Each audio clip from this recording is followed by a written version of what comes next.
फिर तो इस जीवन में जो कुछ किया वो सब फजूल हो गया।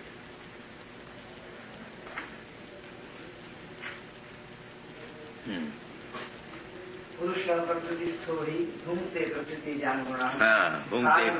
हाँ, कारणम गुणसंगोष्ठ सरस्वत जननी जन्मस। The living entity in material nature thus follows the ways of life, enjoying the three modes of nature. This is due to his association with that material nature. Thus he mixes with good and evil amongst various species. Perfect. This verse is very important for an understanding of how the living entities transmigrate from one body to another. It is explained in the second chapter. The living entity is transmigrating from one body to another, just as one changes dress. This change of dress is due to his attachment to material existence. As long as he is captivated by this false manifestation, he has to continue transmigrating from one body to another. Due to his desire to lord it over material nature, he is put into such undesirable circumstances. Under the influence of material desire, the entity is born sometimes as a demigod, sometimes as a man, sometimes as a beast, as a bird, as a worm, as an aquatic, as a saintly man, as a bug. This is going on. And in all cases, the living entity thinks himself to be the master of his circumstances, yet he is under the influence of material nature. How he is put into such different bodies is explained here. It is due to association with the different modes of nature. One has to rise, therefore, above the three material modes and become situated in the transcendental position. That is called Krishna consciousness. Unless one is situated in Krishna consciousness, his material consciousness will oblige him to transfer from one body to another because he has material desires since time immemorial. But he has to change that conception. That change can be effected only by hearing from authoritative sources. The best example is here. Arjuna is hearing the science of God from Krishna. The living entity, if he submits to this hearing process, will lose his long-cherished desire to dominate material nature. And gradually and proportionately, as he reduces his long desire to dominate, he comes to enjoy spiritual happiness. In the Vedic mantra, it is said that as he becomes learned in association with the Supreme Personality of Godhead, he proportionately relishes his eternal blissful life.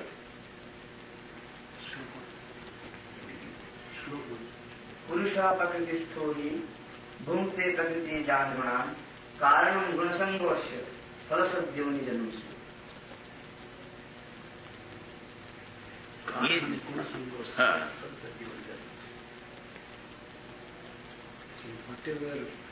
He is associated.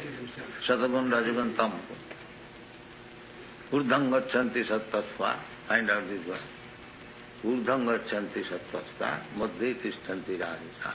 Jaganna guna vittista adho gachanti. How he can check if he is Jaganna guna vitti?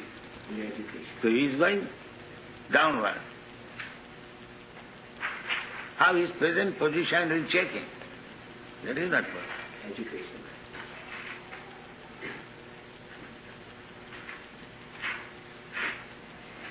So our little endeavor is that we have got such a vast knowledge, treasure house of knowledge. And instead of distributing this, if we remain in the darkness, then what is the benefit?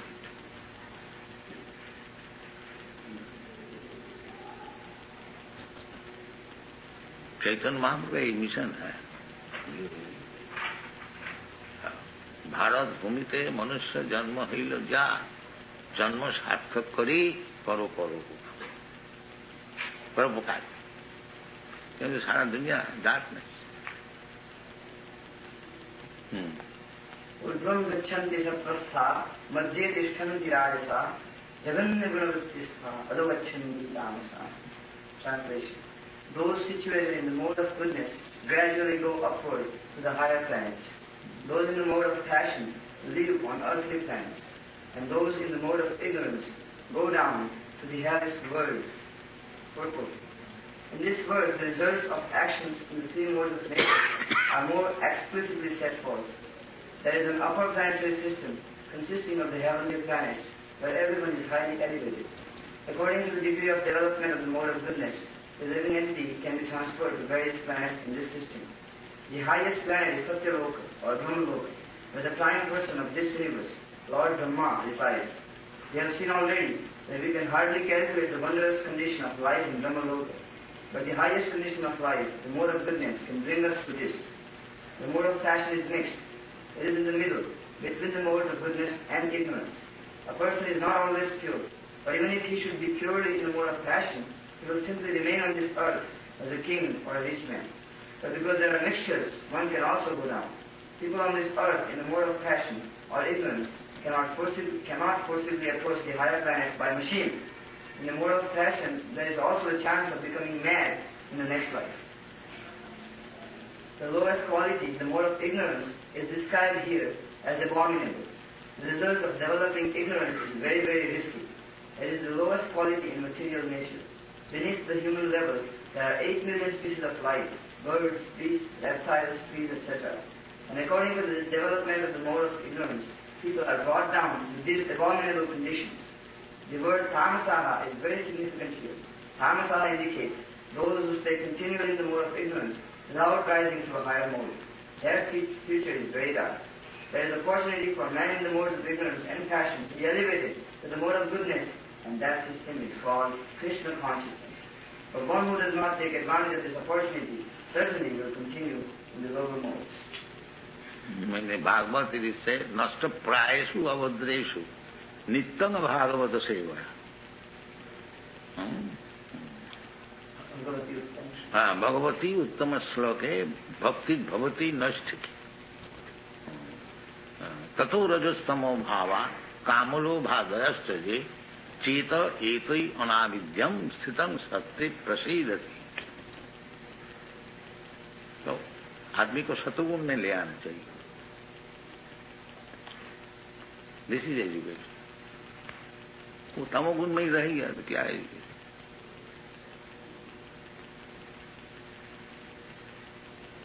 जगन्न गुण वित्तिष्ठ अधोगच्छन्ति।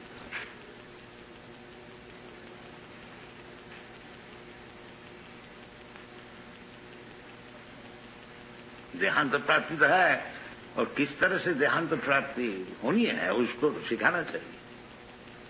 उस विषय में सिखा कहाँ जाता है? वो education कहाँ है?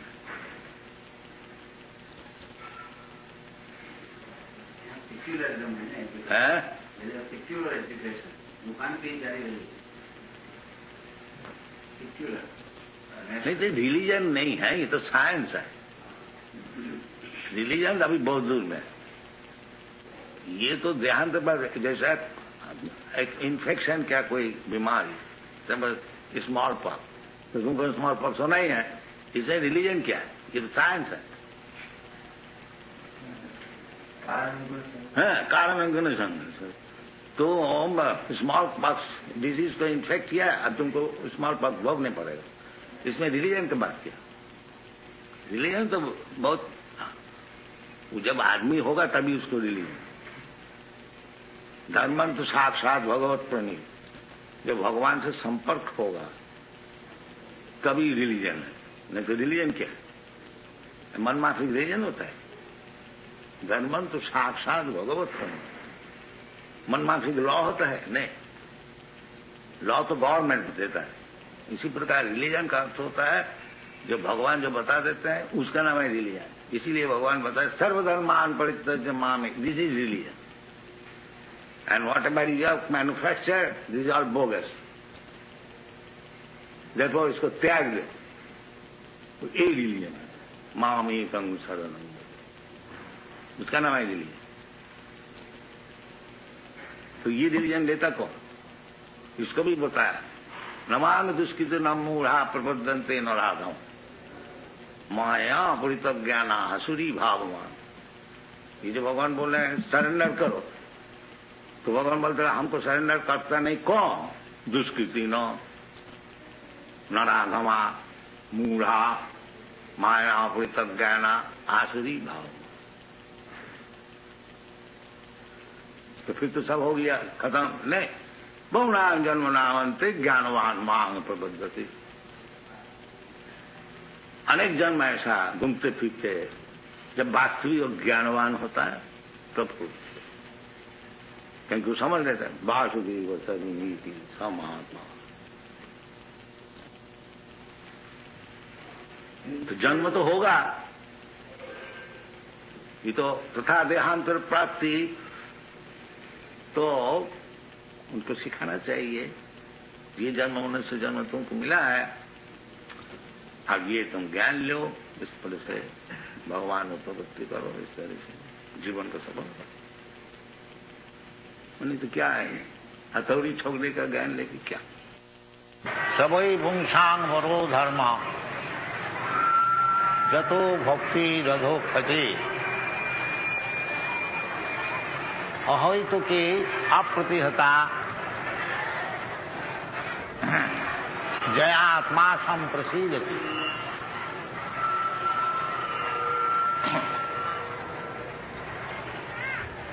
धर्म, धर्म किसको कहा जाता है? वही समझ नहीं, समझ नहीं।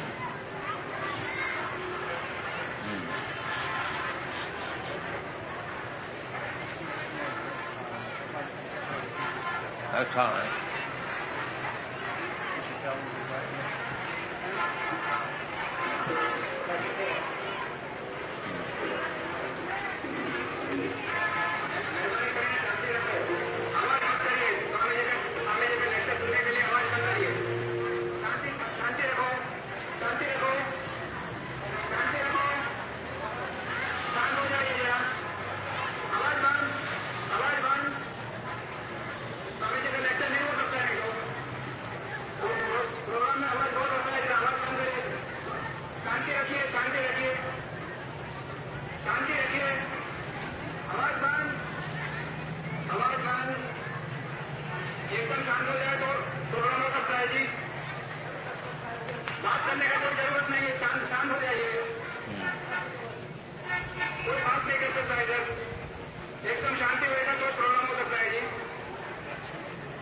सबई पुंसांग परो धर्म।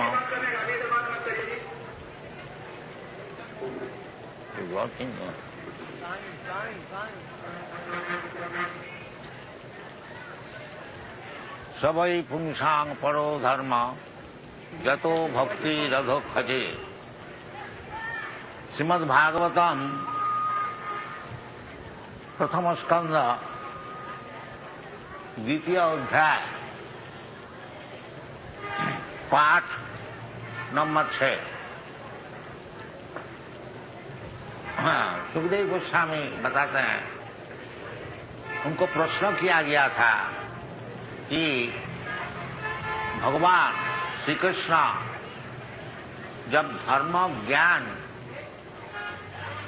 जो अवतार इस धाम से अपने धाम में चले गए, तो ये धर्म और ज्ञान किधर रख गए?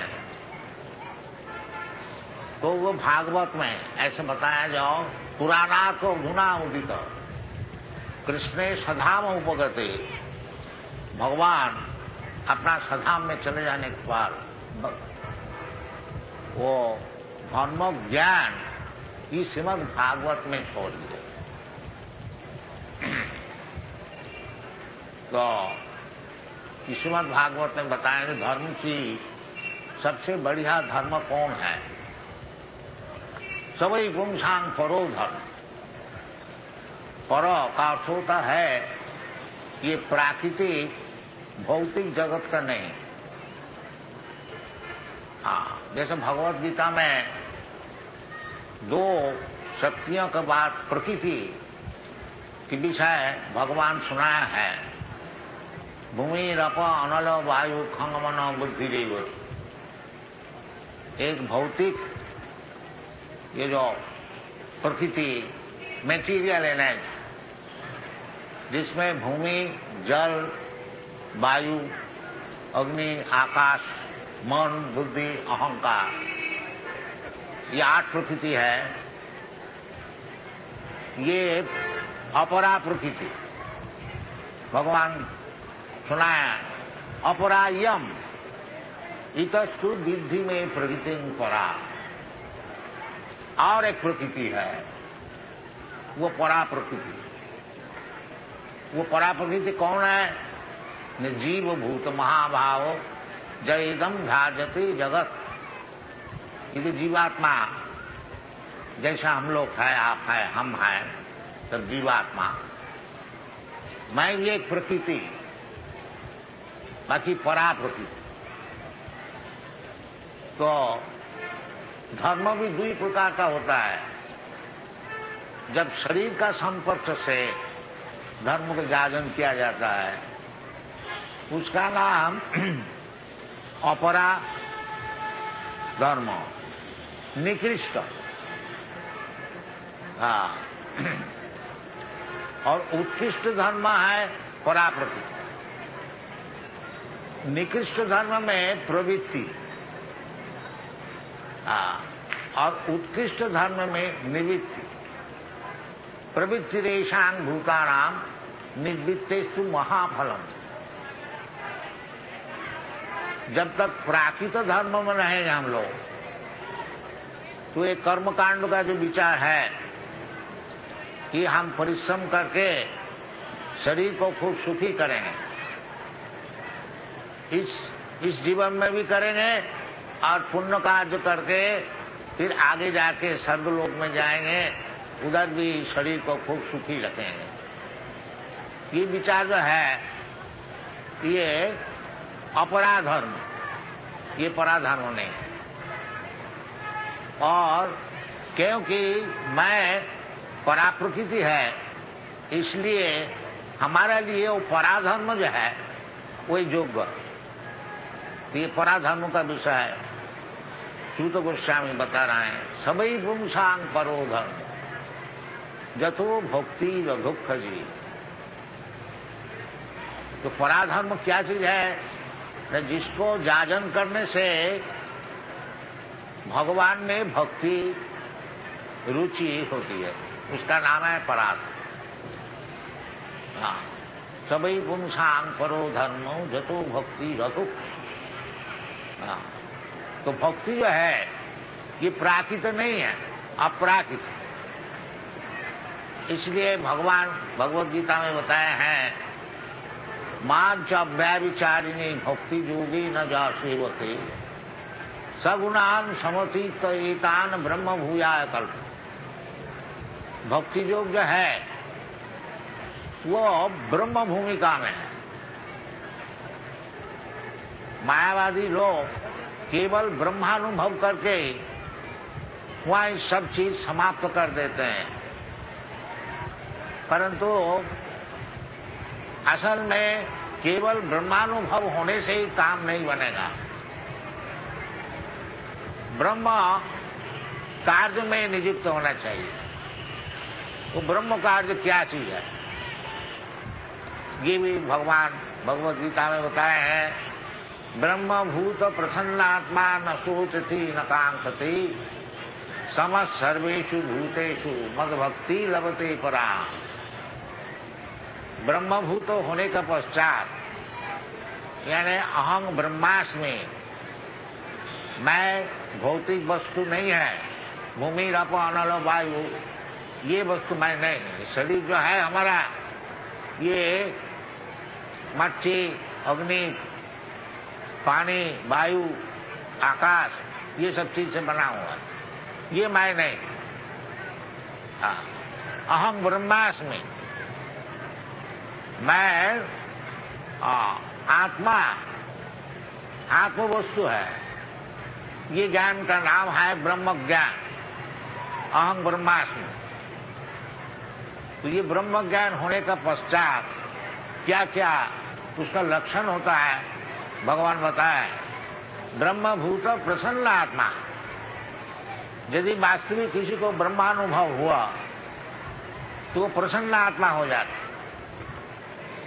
और जब तक भौतिक अनुभव है कि मैं शरीर है, ये शरीर को इस देश में मैं प्राप्त किया है, अतएव हम भारतीय है, हम अमेरिकन है, हम हिंदू है, हम मुसलमान है, हम मोटा है ताजा है। इस शरीर का परिचय अनेक प्रकार है। कि शरीर का परिचय जब हम छोड़ देता है तब हमारा ब्रह्म ज्ञान होता है। उसका नाम है ब्रह्मभूत। अभी जो हमारा परिस्थिति है वो जीवभूत। तो जीवात्मा असल में भगवान का अंश रूप है। ममैवांश जीवभूत जीवलोक सनातन मन षष्ठानि इंद्रियानि प्रकृति स्थानि कर्षति। ये इंद्रिय और मन को लेकर के हम ये भौतिक जगत में लड़ाई कर रहे हैं सुखी होने के लिए। ये हमारी अवस्था है। तो इससे हमको मुक्ति होनी चाहिए। ये मनुष्य जीवन का ध्येय वस्तु है और कुछ काम नहीं है। आत्म तत्व जिज्ञासा, जीव से तत्व जिज्ञासा। मनुष्य जीवन में एकमात्र कार्य है कि मैं तात्विक क्या है, ये शरीर है क्या और कुछ है, ब्रह्म वस्तु है। ये ज्ञान होने से उसको बोला जाता है ब्रह्मभूत। और वो ज्ञान बहुत जल्दी हो जाती है यदि मांच व्यभिचारिणी भक्ति योगेन सेवते। यदि शुद्ध भक्ति से भगवान की सेवा किया जाए तो ये जो ज्ञान ब्रह्म ज्ञान ये बहुत जल्दी हो जाता है। वासुदेवे भगवती भक्ति योग परेजिता जनयति आसु वैराग्यम ज्ञानंच जद अभितम। भगवान वासुदेव उनके चरण में भक्ति योग से सेवा करने से जनयति आसु वैराग्यम बहुत जल्दी उसको दुनिया से वैराग्य हो जाता और ज्ञान भी प्राप्त हो जाता। तो इसलिए इधर बता रहे हैं सभी पुंसांग करो धर्म। धर्म अवश्य जाजन करना चाहिए, परंतु वो धर्म जाजन कीजिए जिसका जरिया से आपको अधोक्षज जो भगवान है उसमें भक्ति हो। ये परधर्म। भगवान का नाम है अधोक्षज। अधोक्षज का अर्थ होता है जो हमारा जो प्राकृतिक ज्ञान है, इंद्रिय जो ज्ञान है, उसके ऊपर अबांग मनस्य गोचर और केवल अनुभूति मात्र है। जो भगवान है हमारा सामने ही है, बाकी ये चर्म चक्षु से मैं देख नहीं सकता हूं, अनुभव कर सकता हूं। तो इसलिए भगवान का नाम है अधोक्षज। इन्हें मेंटल स्पेकुलेशन से, मनोधर्म से भगवान क्या चीज है, निराकार है कि आकार है, किस तरह से भगवान का रूप है, किस तरह से कार्यक्रम है, ये सब अनुभव और कुछ धर्म से हो नहीं सकेगा। एकमात्र पराभक्ति से सभी पुंसांग पराधर्म। यानी ये भगवत गीता में भी यही बताया है और श्रीमद् भागवत में यही चीज बता रहे हैं, सभी पुंसांग परो धर्म। और भगवत गीता में भी भगवान स्वयं बता रहे हैं ब्रह्मभूत प्रसन्न आत्मा न सोचती न कांक्षती। ब्रह्मभूत होने से जब उसको ब्रह्मानुभूति हो जाएगी फिर उसको कोई आकांक्षा और सोचना नहीं रहेगा। जब तक भौतिक जीवन हमारा रहेगा, जो चीज हमारा पास है नहीं उसके लिए आकांक्षा रहेगी, ये चीज हमको चाहिए। और जो चीज हमारा पास है उसको नष्ट हो जाने से हमारा शोक होगा, सोचना होगा। तो इसका नाम है प्राकृतिक जीवन। भौतिक जीवन सोचना और आकांक्षा। और ब्रह्मभूत हो जाने से ये दो चीज नहीं रहेगा। ब्रह्मभूत प्रसन्नात्मा न सोचती न कांक्षती और समस्त सर्वेषु भूतेषु। उस समय सब जीवात्मा को एक हम लोग देख सकते हैं। जो पंडिता समदर्शी, जब वास्तविक पंडित हो जाता है, ब्रह्म ज्ञान हो जाता है, वो सबको जीव आत्मा दर्शन करते हैं। वो ऊपर का जो शरीर है उससे दर्शन नहीं करते कि ये मनुष्य है, ये जानवर है, ये ब्राह्मण है, ये कुत्ता है। नहीं, वो कुत्ता का शरीर भी नहीं देखता है, वो ब्राह्मण का शरीर भी नहीं देखता है, वो देखता है शुद्ध जीवात्मा, ब्रह्मदर्शन उसका नाम। तो वो अवस्था में हम लोग को जाना चाहिए। इसलिए मनुष्य जीवन है। धर्म जागरण मनुष्य जीवन में ही हो सकता है, ये मनुष्येतर जीवन में नहीं हो सकेगा। इसलिए मनुष्य के लिए धर्म है, जानवर के लिए धर्म नहीं होता। यदि हम लोग धर्म को छोड़ देता है तो फिर हम लोग जानवर हो जाते हैं। धर्मेण हीना पशुभी समाना। वो जितने धर्म है, धर्म का अर्थ होता है ड्यूटी, ऑक्युपेशनल ड्यूटी। ब्राह्मण का धर्म है, क्षत्रिय का धर्म है, वैश्य का धर्म है, शूद्र का धर्म है। बाकी असल में धर्म का अर्थ होता है कि भगवान से संपर्क। जैसा कानून होता है, हर एक चीज का एक कानून होता है। रास्ता में चलिए, उधर भी कानून है, left keep to the left, keep to the right. तो कहीं भी जाइए, गवर्नमेंट का अधीन में कानून मान के हमको चलने पड़ता है। तो कोई भी धर्म जागरण कीजिए, उसका अर्थ होता है कि भगवान का संपर्क से चलना। निजबंदे कृष्ण संबंधे युक्त वैराग्य मुच्य। तो भगवान का संपर्क नहीं रहता है, उसको धर्म नहीं कहा जाता। वो पशु धर्म। भगवान से संपर्क रख करके जो धर्म जागरण किया जाता है वो असल धर्म है। धर्मं तो साक्षात भगवत प्रणीत। इसलिए भागवत में आपको सुना रहे हैं कि सभी पुंसांग परो धर्म। अपराकित, प्राकृत नहीं, भौतिक नहीं। सभी पुंसांग परो धर्म जतो भक्ति। भक्ति का अर्थ होता है भगवान की सेवा। भज सेवाया। तो भक्ति 9 प्रकार के होते हैं। श्रवणम कीर्तनम विष्णु स्मरणम पाद सेवनम अर्चनम वंदनम दास्यम सत्थम आत्मनिवेदनम। ये 9 प्रकार के भक्ति। ये जैसा आप लोग श्रवण कर रहे हैं ये भी भक्ति है, और मैं कीर्तन कर रहा हूं ये भी भक्ति। श्रवणम कीर्तनम, विष्णु किस विषय का श्रवण कीर्तन। इधर कोई पॉलिटिकल मीटिंग नहीं है।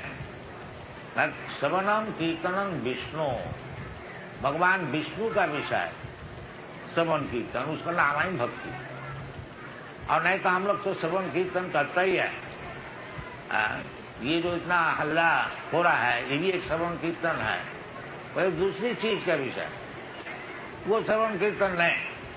श्रवणम कीर्तनम विष्णु, यदि विष्णु का विषय श्रवण कीर्तन हो तो वो भक्ति है।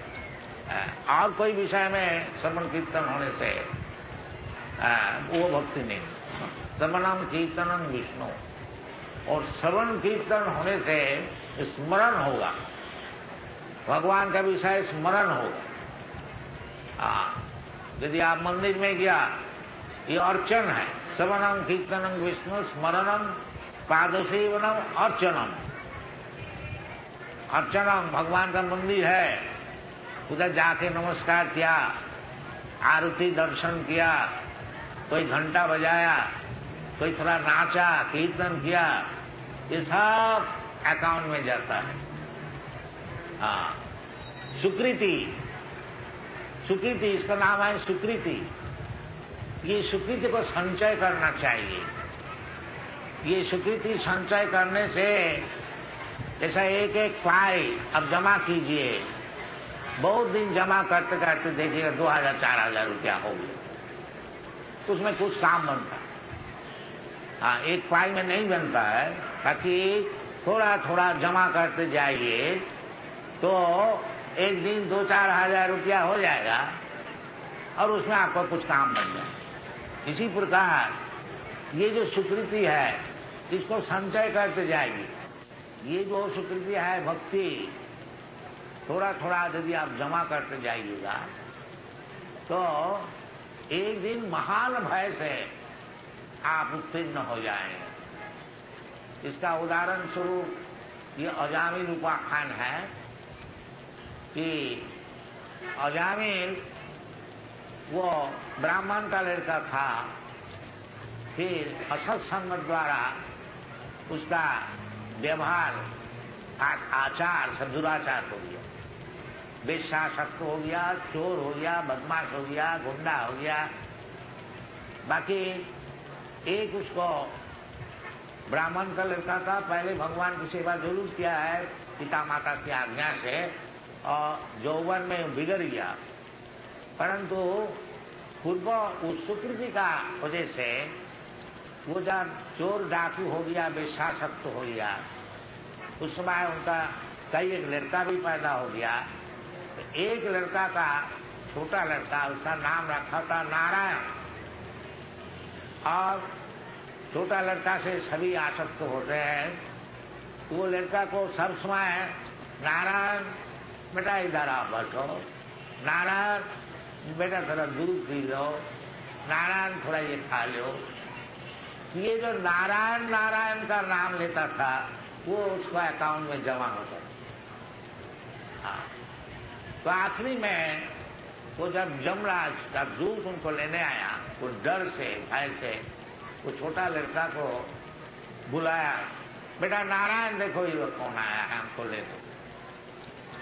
तो नारायण का नाम लेने से वो विष्णुदूत उनको रक्षा करने को आया। ये उपाख्यान श्रीमद् भागवत में है, 6ठ स्कंद में, बहुत सुंदर भारी उपाख्यान है। तो नारायण का नाम लेने से उसका जमदूत का अधिकार नहीं रह गया और वो वैकुंठ में गया। स्वल्पम अभी धर्मस्व, वो जो थोड़ा थोड़ा नारायण बताया था उसमें उसका काम बन गया। कलियुग में ये जो भक्ति का मार्ग है, विशेष करके श्रवणम कीर्तनम, ये बड़ा सुप्रशस्त पथ है, आप लोग इसको ग्रहण कीजिए। ये जो हमारा कृष्ण कॉन्शियसनेस मूवमेंट है, इसका प्रचार जो विषय है कि आप अपना अपना स्थान में रहिए। ये बात नहीं है जो हम लोग आपको सबको कहते हैं आप सन्यास बन जाइए, घर छोड़ दीजिए, बिजनेस छोड़ दीजिए, नहीं, ये नहीं हम लोग बताते। आप अपना स्थान में रहिए। स्थाने स्थिता सुतिगतान कुनवान मनोभी। हाँ, बाकी आपका जो कान है उसको भगवान की कथा सुनने में लगाइए। ये हम लोग का विचार है, ये शास्त्रीय विचार है। जैसा आप लोग कृपा करके आए हैं कुछ सुनने के लिए, ये काम करते जाए, श्रवणम, और कुछ नहीं, कुछ भी आप नहीं करें। यदि ये सत्संग में जाकर के और जो अनुभवी भक्त हैं उनको मुखारविंद से केवल भगवान की कथा आप सुने, बस आपका जीवन सफल हो जाए, केवल सुनने से। हाँ, सिन्नतांग सकथा कृष्ण पुण्य श्रवण कीर्तन विद्वंतस्थ अवद्राणी विधुनति सुहितता।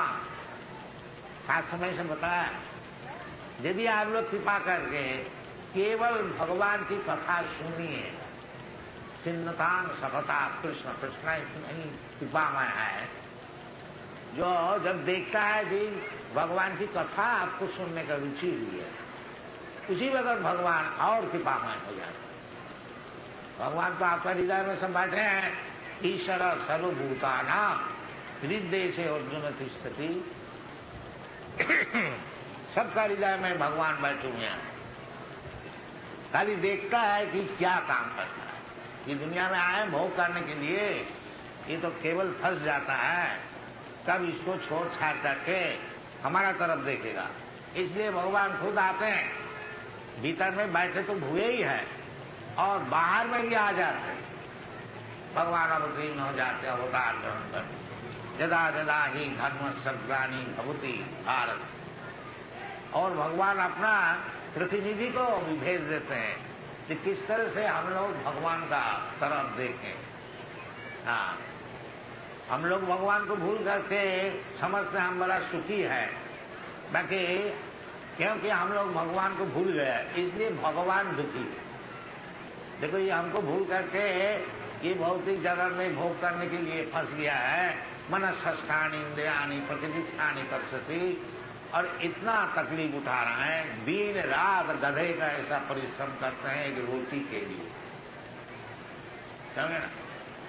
तो ये हम लोग का काम नहीं है। मनुष्य जीवन जो है शांति से, हाँ, कहीं भी भगवान जो कुछ दिया उसको भोजन करके शांति से समय को केवल भगवत चर्चा में लगाना उचित है। जीवस्य तत्व जिज्ञासा यही एकमात्र काम है। शास्त्र का निर्देश यही है कि और तुम कुछ चेष्टा न करो। हाँ, ये जो खाने पीने का चेष्टा ये तो जानवर भी करता है।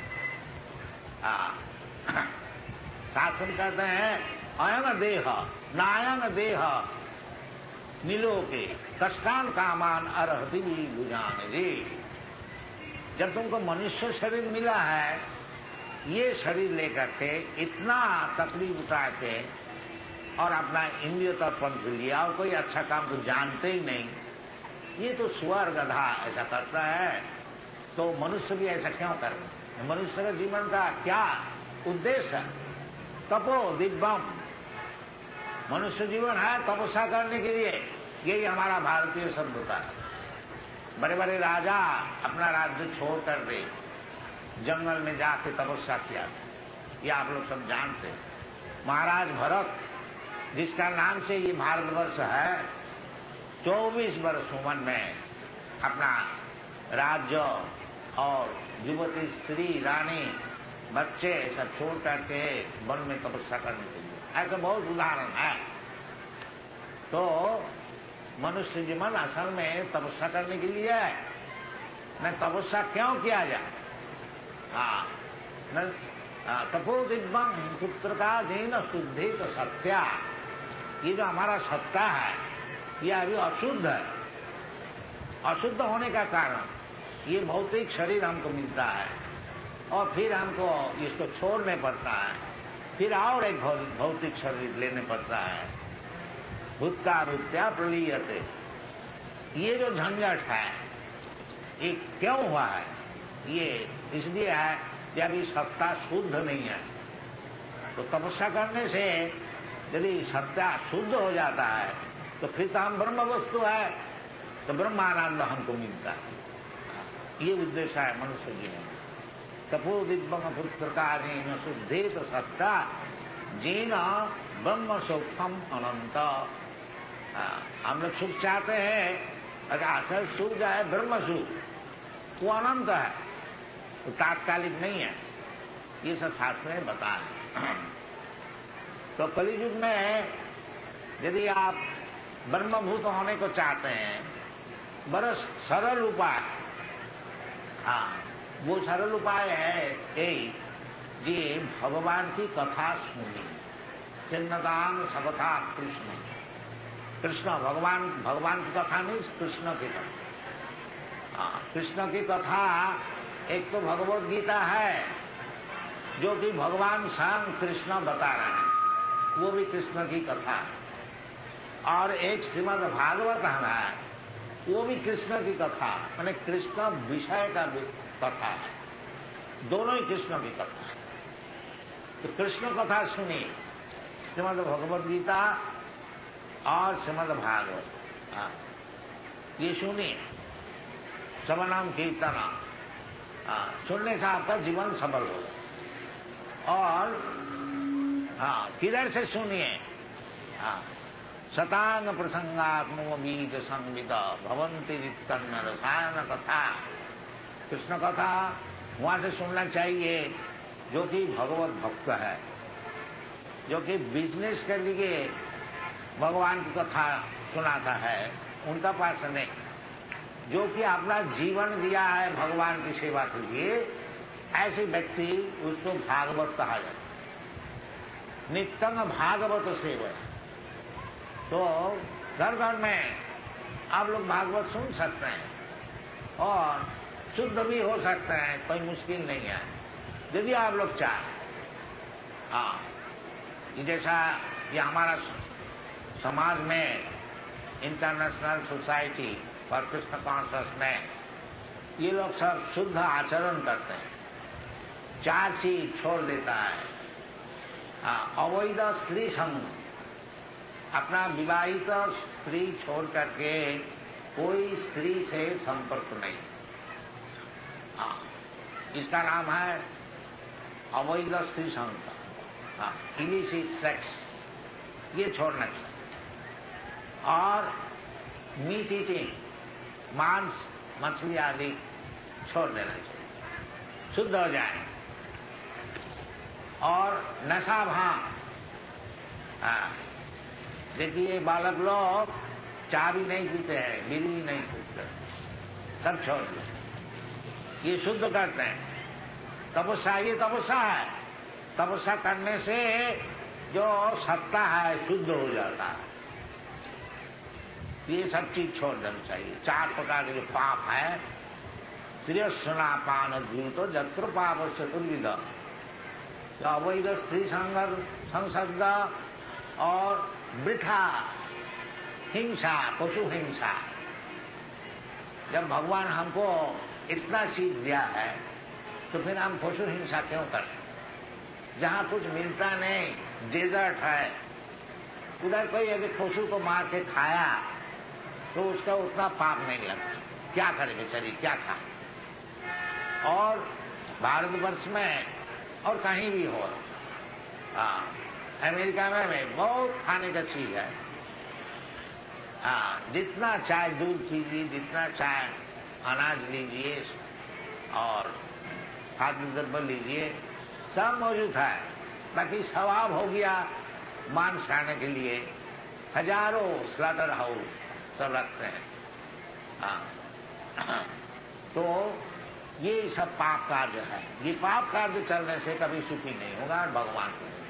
भगवान को तभी मिल सकेगा जब पाप से हम लोग मुक्त हो। जेषां तु अंतर्गतम पापम जनानाम पुण्य कर्माणा ते दंडमः निर्मुक्त भजन्ति मां विरुद्ध। भगवान ऐसे नहीं बोलते तुम्हारा जो खुशी करो, पाप करो और हमको मिल जाएगा, नहीं, ऐसी बात नहीं। पाप से जो सुनते हैं तो भगवान जो है परब्रह्म परम धामम पवित्रम परमम भवान, भगवान परम पवित्र है। तो पवित्र का पास पापी नहीं जा सकता, इसलिए हमको भी पवित्र होने पड़ेगा। तो भगवान खुद भी बताते हैं कि जेषां तु अंतर्गतम पापम जनानां पुण्य कर्माणा ते दंडमः निर्मुक्त भजन्ति मां विरब्ध। ये पुण्य कर्म क्या चीज है? सिन्नतान सतथा कृष्ण पुण्य श्रवण कीर्तन। ये जो श्रवण कीर्तन है ये सबसे बढ़िया पुण्य कार्य है और बड़ा सरल है। और आजकल यज्ञोद्दान तपस्या, यज्ञ करना, दान करना और सब तपस्या जंगल में जा करके, हिमालय में, ये तो सब हो नहीं सकेगा। ये कलियुग में असंभव है। इसलिए एकमात्र ये पुण्य कार्य है सिन्नतान सकथा कृष्ण, भगवान की कथा सुनी, कहीं भी अपना स्थान में रह करके भगवान की कथा सुनिए, उसमें आपको पुण्य अर्जन। और अपनी खुशी से ये 4 चीज छोड़ दी, अवैध स्त्री संग, मांसाहार और नशा भांग और जुआ, जुआ खेलना, ये 4 चीज छोड़ दीजिए और हरे कृष्णा कृष्ण कृष्ण हरे हरे, हरे राम राम राम हरे, ये नाम को जपा सब कोई कर सकता है, कोई मुश्किल नहीं। घर में रहिए, अपना बिजनेस में रहिए, जो है आप कीजिए। जैसे जैसे आप शुद्ध हो जाएंगे फिर पाप कर्म आपसे छूट जाएगा। सन्नतांग सकता पुण्य समनती, जितना भगवान का नाम सुनिएगा हरे कृष्ण, उतना ही आप पवित्र होते जाए।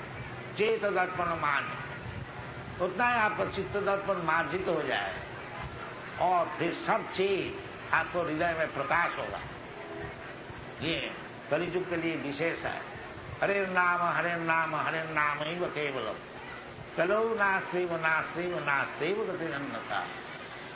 और सब जो प्रोसेस है कर्म ज्ञान योग आदि, ये सब संभव नहीं है।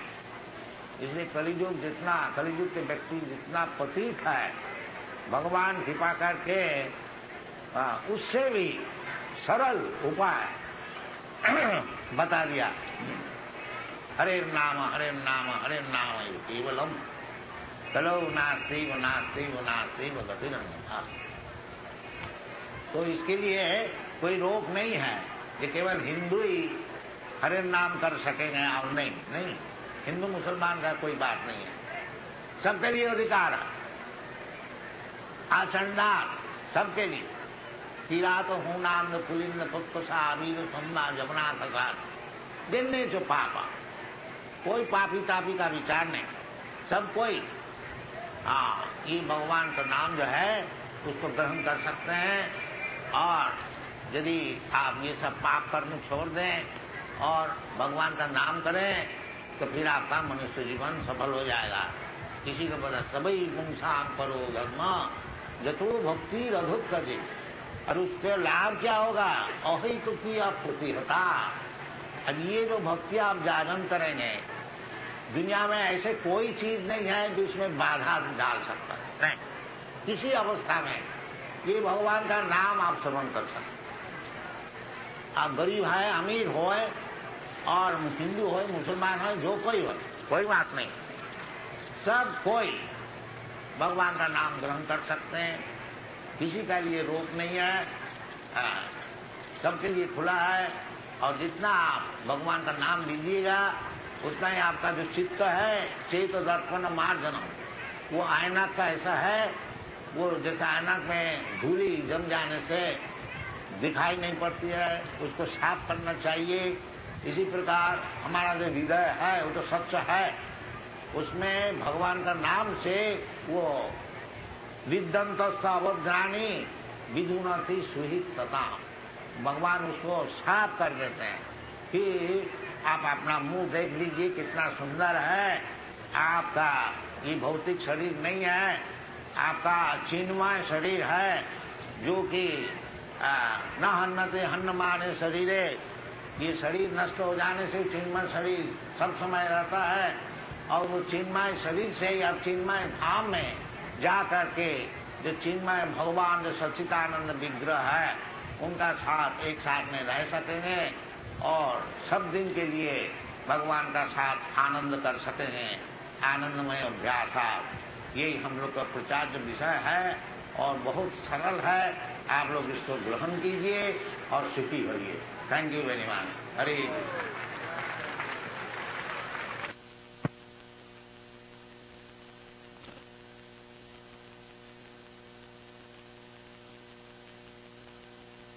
ये भारत भूमि है परोपकार के लिए, दूसरे को लूटने के लिए नहीं है। ये चैतन्य महाप्रभु का मिशन है। और जात जितने जात है भारतवर्ष का बाहर, उसका खाली प्लान होता है दूसरे को किस तरह से लूटा ले। ये भारत भूमि का वो प्लान नहीं है। भारत भूमि का प्लान है करो परोपकार, क्योंकि दूसरे और जो भारत के बाहर जो सब है कुछ जानते ही नहीं जीवन का क्या उद्देश्य है, उसको समझाना चाहिए। जो अपना जीवन को सफल करना चाहिए, उसको जीवन सफल करने के लिए तो भगवान स्वयं बता रहे हैं और भगवान के भक्त लोग भी बता रहे हैं। उसको सुना जाए, उसमें भी काम किया जाए, अपना जीवन सफल हुआ।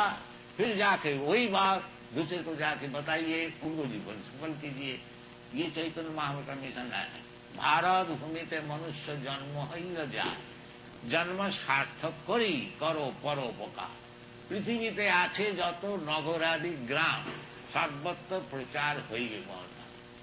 तो कहने का बात तो बहुत है, कि आप लोग से निवेदन है, ये जो भारतीय कृष्टि है ये सब लोग ले रहे हैं, ऐसी बात नहीं है जो हम लोग हवा में बकते हैं। Actually they are accepting. इसलिए ये जो कृष्ण कॉन्शियसनेस, कृष्ण कॉन्शियसनेस यही है जो भगवान कृष्ण जो बताते हैं, वो मैसेज जो है उसको लीजिए, उसको अच्छी तरह से समझिए और दुनिया में प्रचार कीजिए। देखिएगा ये भारत का जो ग्लोरी कितना बढ़ती है। ये आप लोग से निवेदन है। Thank you very much.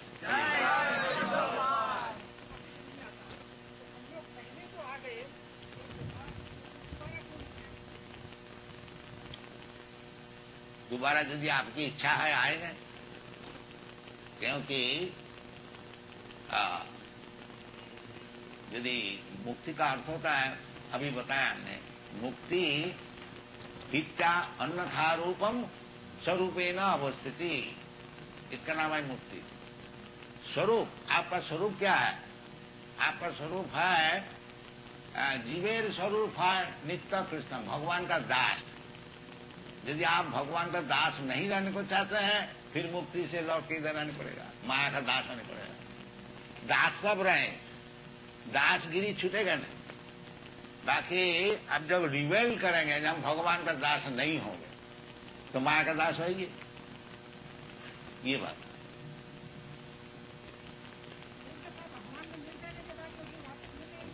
मिल जाना है, मिल जाने से क्या होगा? वो तो साजुज्य मुक्ति है। साजुज्य मुक्ति 5 प्रकार का होता है। साजुज्य, सालोक्य, सारूप्य, शास्त्री, सामीप्य। तो वो जो मिल जाएगा ब्रह्म ज्योति में मिलना, वो ब्रह्म ज्योति में मिलने से वो परम मुक्ति नहीं है, उससे फिर लौट के आते हैं। इस शास्त्र में है जिन्नेर बिंदाख विमुक्त मानिना, वो भगवान ब्रह्म ज्योति से मिलने से वो समझता है वह मुक्त हो गया, विमुक्त माने। तयस्थ भावाद अविशुद्ध बुद्ध है, और क्योंकि भगवान का रूप का उसका अनुभव नहीं है, इसलिए बुद्धि उसका अविशुद्ध है, विशुद्ध नहीं है। इसलिए आरुध्य कृच्छे न परम पतन ततः पतंती अध, वो अनेक कृच्छ साधना करके जो ब्रह्म ज्योति से मिलता है, फिर उधर से गिर जाता, उधर से गिर जाता। और भगवान का पास जाने से भगवान के साथ रहना, खाना पीना, चलना फिरना, उसको फिर आने को नहीं पड़ता। जदगत्याना निवर्तन्ते तद धाम परमो, और ये धाम से उसको आने पड़ता है फिर, क्योंकि निर्विशेष ब्रह्म ज्योति में आनंद तो मिलता नहीं। जैसा आकाश में एरोप्लेन में लेकर के जाइए, तो वो ज्यादा देर तक नहीं रह सकेंगे। कहाँ एरोप्लेन फिर नीचे आएगा, उसके लिए व्यग्र हो जाएगी। इसी प्रकार बहुत ऊंचे ब्रह्म ज्योति में जाने से केवल उसको सत उसको उपलब्धि हुआ और आनंद नहीं हुआ। वो आनंद के लिए फिर यही भौतिक आनंद में आने पड़ेगा। इसलिए बड़े बड़े सन्यासी लोग जो कि ब्रह्म सत्य जगत मिथ्या जगत को छोड़ देता है, कुछ दिन बाद फिर ये जगत का काम में अस्पताल खोलने के लिए और कुछ काम करने, पॉलिटिक्स में ज्वाइन करने के लिए आते हैं, क्योंकि उधर मिला नहीं कुछ। ये बात आरुध्य कृच्छे न परम पदम ततः पतंती अध, फिर वही भौतिक कार्य में लगा देते हैं, क्योंकि उधर ब्रह्म का कुछ आनंद नहीं मिला। इसलिए आपको भगवत धाम में जाना चाहिए। जदगत्ता न निवर्तन्ते तद धाम परम, उधर जाना चाहिए, तब मुक्ति पूर्ण होता है। हाँ, वैकुंठ में जाए, वृंदावन में जाए, तो फिर उसका आने नहीं पड़े।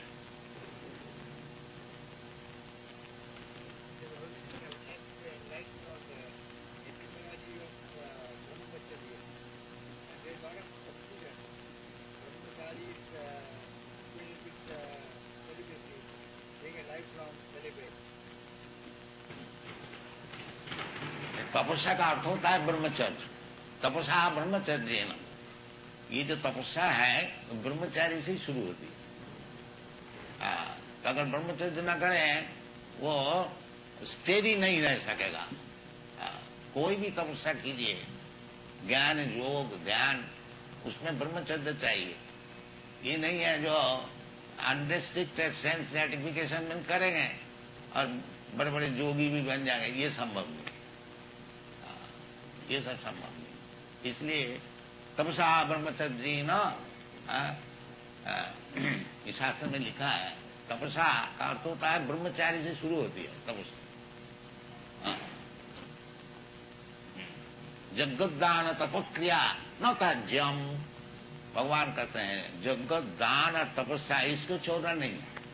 हम संन्यास लिया है और ये नहीं है कि ये भी छोड़ दें। घर दौर तो छोड़ दिया ठीक है, ताकि तपस्या भी छोड़ दें और दान भी छोड़ दें। जगत दान यज्ञ भी छोड़ दें, ये नहीं, ये छोड़ने का नहीं है। जगत दान तपक्रिया पावनानी मनीषिणा, इसको नहीं छोड़ना चाहिए। तो ये जो ब्रह्मचर्य नियम है, ये आध्यात्मिक शक्ति उसमें बहुत जल्दी बढ़ती है, इसलिए ब्रह्मचर्य का जो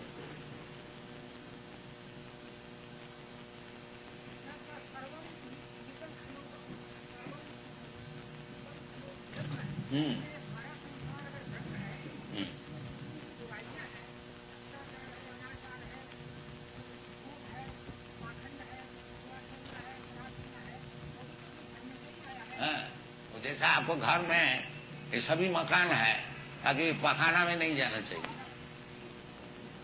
मकान पखाना भी है तो उधर नहीं जाना चाहिए। जहां देवता की मूर्ति है उधर जाना चाहिए। आपको समझ में आया? सभी हमारा मकान है तो पखाना में हम रहेंगे, ये कोई विचार है? जाना पड़ता है, भग जाना पड़ता है जल्दी। और आपका ऐसी मत भी आज पखाना में ही रहेंगे तो रहिए, कौन मना कर।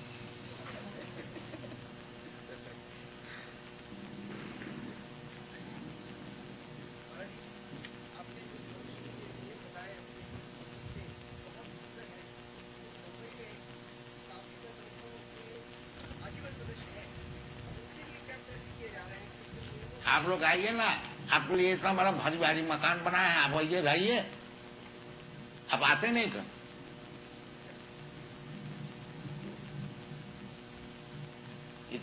इतना जो झगड़ा करके वो जो हरे कृष्ण लैंड हम लोग बना रहे हैं, क्या हमारा रहने के लिए, हमारा रहने की जगह नहीं है? आप लोग के लिए बना रहे हैं, आप लोग क्यों आते नहीं?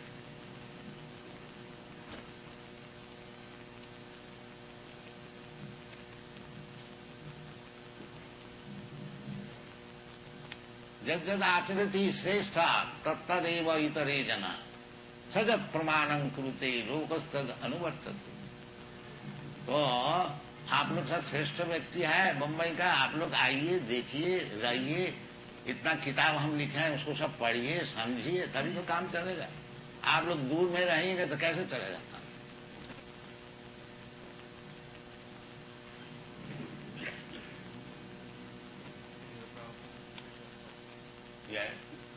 In your first chapter of Bhagavad Gita, I read that we have to detach ourselves from worldly life and then surrender to God. Instead of concentrating on the emphasis to detach, we just concentrate on the Almighty. Then with His grace, the attraction towards worldly life will die out. Is that not enough? Or should we constantly struggle to kill the attachment with the Maya? Attachment and detachment, parang dishta nivartate. Unless you get a better thing, you cannot give up your attachment for the inferior thing. Therefore, you have to increase your devotion to Krishna. Then you will be able to Vasudevi Bhagavati Bhakti Yoga Prayojita Janayati Asu Vairagyam. As soon as you engage your devotional service, devotional life to Vasudeva, Janayati asu vairagam, very soon you will be detached with this material world. Bhakti parasanubhava virakti annatasya. The vivid example is yourself. You are American, your father is a great industrialist. How we have been able to give up everything and join Krishna consciousness movement? This is attachment and detachment. If you become attached to Krishna, then naturally you will be detached to material things. The more you become attached to Krishna, the more you become detached. That is the test. Just like if you are hungry, the more you eat, the hunger is finished. Similarly, we have got this tendency for enjoying this material world. The more we become attached to Krishna, then we forget this material.